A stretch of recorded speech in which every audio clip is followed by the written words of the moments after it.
This is now the official talks. No, no more talks with Raknid. It's now going to be Spider Bites with Raknid. So, good to meet you. I'm Raknid once again, and what we're going to be doing every week from now on is this little stream. We're going to be doing interviews, and on top of that, we're going to be doing DJ sets, and eventually we're also going to be traveling and doing DJing and rap events as well. That's going to be coming soon. On top of what we do every week with Syndicate Presents, it's going to go to a little bit more of an extent with that. But I can't wait to travel and meet everybody out there and get to interview the cool DJs, cool rappers out there, cool business owners. We're going to be doing small businesses too, like all the little small businesses that don't get that bright light out there. We're going to try to get them out there, at the ones at the festivals selling knickknacks, selling pashies. We're always trying to get them people business. So today who we have on the set list is Voltz. So Voltz is about to throw down a drum and bass set for you, but before we get there, we want to get to the nooks and crannies of who you are. Like, what do you do, where are you from, and what kind of music do you play, and what's your drive? What actually makes you want to get up and do music?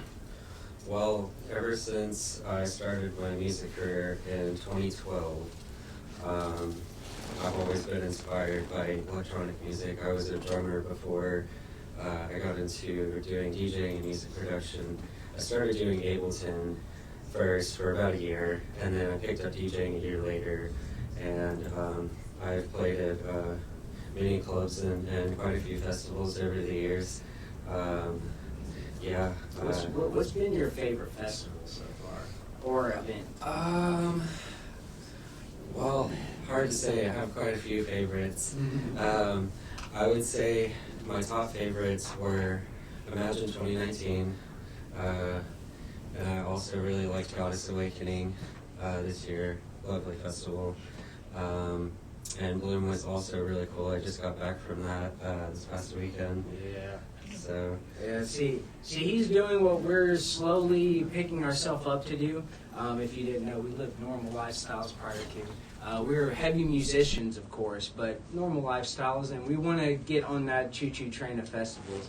This guy's already on it. So we met for the first time, 2 weeks ago? Was it 2 weeks at Syndicate? Yes. So we actually met through an event. So this is how, basically, if you know anything about business, networking, marketing, anything like that, that's how you get yourself out there. He meets someone like me to basically put on something like this for him. I meet someone like him, so maybe one day we could do a back-to-back, or maybe throw down somewhere, or maybe you might see us at a festival sometime. We might have a tent set up. You never know what the future brings in this whole festival world, the whole EDM world. It's a great experience. So on top of that, I like to ask this question every time because, as you know, all these EDM artists, they have some of the craziest names. Like, yeah, I mean, you have like DMVU, you have like, I'm telling you, Subtronics. That was a wild name, but that's such a great name, and it's so different to me. But you got SFAM, SFAM, like, you know, you got stuff like that. Once you start going through EDM, you'll see a lot of people just use numbers and letters too. Like, they might write a word, but it's not the actual word. It's like spelled with numbers and letters. That's how we do it out here. But Voltz, where did that come about? So, I've had two previous artist aliases. I started out as DJ Dreamcatcher, had that one for about 2 years, and then my last one was the Illusion brand, which I had for about 5 years, and Voltz is a brand new project I started this year. Now, how I got the name, well, my legal last name is actually Voltz, as it's spelled. Wow, and that's cool. Yes. And how I got the Eden part, well, my buddy told me to use my first and last name. I was like, well, I want something a little bit more clever and creative than that. And I've had people mistakenly call me Eden instead of Ian. And I was like, wait a minute, that actually sounds really cool. So that's what I went with. Yeah. Yeah, I mean, it's a path to get to a name sometimes. You go through a few. That's actually key. Almost every single person I talk to have had prior names before they come up with their what they feel like is the star one. Raknid was actually my first decision. So as a name, and the only because like I went through a few different names. I also, if you didn't know, I partially was a rapper prior to, and I picked the name Daddy. And don't make fun of me. The only reason I did Daddy because I am an actual father, and I just thought it was funny to be a rapper and also be a father. So I was like, Daddy, that's a key name. And then I was like, nah, that's just not click. That won't click. So you're gonna go through a few different names, but Ian Voltz is it.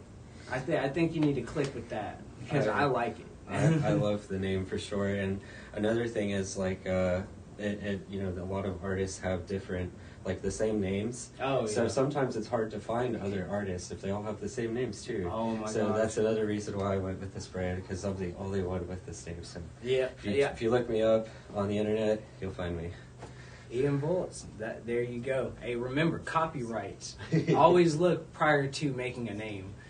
That's why I feel like Raknid's going to be the only one because I checked my copyright before. Yes. Be smart about it. But we're going to go ahead and take a quick 30-second break just to get get him settled in, and then we'll get y'all going. And just like always, have a blessed day. All right, you're good to go.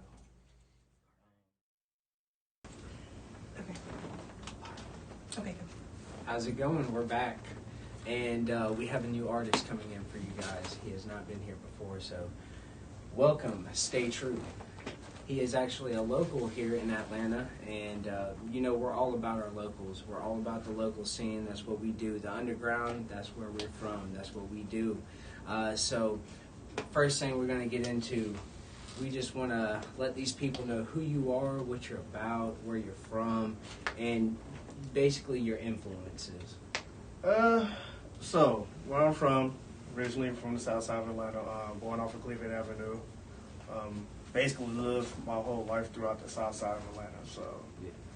So, influences in the scene growing up, honestly, believe it or not, what got me into the scene was hardstyle. So, I used to listen to a lot of old school show tech and atmosphere and stuff like that. Progressing as I started going more into the music scene, I came into trap music, so like old school Ricky Ribney, Mayhem, Black Sheep, like a whole bunch of different artists like that. And then I went to dubstep and rhythm for a long period of time, and I still dibble and dabble with rhythm, but now since I started producing, I kind of came back to trap, started doing more hybrid trap and hard trap. Some of the artists I look up when it comes down to production now is Lit Lords, Blurred Vision, Louis J, Bad Habit, stuff like that. Mm-hmm. All of those are top notch. Like Blurred Vision, if you haven't heard Blurred Vision yet, I'm gonna give him a shout out just because that's some untapped beauty right there. Yeah, Blurred Vision. Blurred it, bruh. Damn Freaky, Zoop Stool, my boy Kevin G. Oh yeah, Kevin G. What's up, Kevin? Kevin G is the one that actually helped me get into production and actually been mentoring me in production. So yeah, actually, let me go ahead and address that real fast. I want to bring up Kevin G, mainly because same here. He is the one that's kind of been progressing our styles. Basically, we have our own music backgrounds, but he's basically put the cherry on top for both of us. He's helped me a lot in production. It was one thing, I used to use Reason 6 back in the day. I used to use Logic, that was my main key. And he kind of put me onto the Ableton train, and ever since I've used Ableton, everything has just been near perfect for me. Like, he's literally taught me so much in Serum, like in sound design and Serum. Yes. If you don't know what Serum is, go look up Serum. If you're producing music and you don't know what Serum is yet, Look up Serum. Or Massive. Massive is too, good, too. you know. Something you'll probably enjoy. But one thing, what we like about the trap scene here in Atlanta is the venues. All of the different venues that we have in this underground scene is fun. So I know you've been around some of these venues. What's your top favorite one, or like maybe one that's memorable? Personally, my most memorable one was back in 2017 when we was doing this thing called Chop Shop. Back at Wild Pitch Underground off of Trinity Avenue, man. Like those was the days. And then we had Kingdom Rave. It's a blessing that I get to play at Iris now. Yeah. That's an awesome venue. But our true home is Syndicate. Especially the old Syndicate, where off of Pryor Street. Oh man. yeah, you already know. Hey, back at Lot 400 too, and then also, what was it, Noir Lounge? Yeah, all of those spots, were definitely home to us for a while. So I was on that Kingdom Rave train too. Oh yeah, I miss Kingdom Rave. So word on the street, they coming back. If they can do that, word on the street, they coming back. You're gonna see me out at Kingdom Rave. Probably Stay True and Cabin D. We're all gonna be out there if they do. That the again. whole Straight Star Collector's gonna take over. I'm telling you, man. And Iris, thank y'all for having us too. All the way back from back in the Rush Lounge days, man. I want to personally thank Glenn, Veronica, Frankie, that whole Iris staff, basically. Yep, and just like we put up on the last stream, by the way, we were shouting out Imagine and giving them their props for doing their thing. And, things didn't happen last year, so it's going to happen this year. But, they're coming in strong, so you better be ready for Imagine. Once again, thank you, Glenn, for doing all of this, because you're giving the Atlanta a shot, and it's doing a lot for us. So shout out to my boy Theo. Oh, Theo, you already shout know. Shout out to my boy Theo. Theo, man, chopping it up out there. But I'm gonna finish it off with the last question. I do this with every artist because just like I was talking with Eden. There's so many names whether it be an artist or a producer or something like that, all of these artists have different wild names, like, shout out MK Ultra. There's so many different kind of names. What influenced your names? Because a lot of these digital names come out. So my very first DJ name actually was Chaos. And as I started to think about it more, I was like, that does not fit me at all. Mm-hmm. And so I started looking back and just started reflecting, and I came across this old album that I used to listen to all the time when I was a kid. It's the Pastor Troy album, and the name of the album is called Stay True. Oh, okay. So that's where I got the name from. And it's good too because it's really humble. Yeah. And it's not only giving you a name, it's giving you something to learn too. Staying true is one thing everyone's gotta be on. So I try to stay true to the music, try to stay true to the scene, I try to stay true to my city, so the local, the undergrounds, all the people, all the untapped talent, man. Oh yeah. You already know. Stay True is here. He's about to knock them heads off real fast for you. So, once again, I'll see y'all again sometime soon, and have a good day.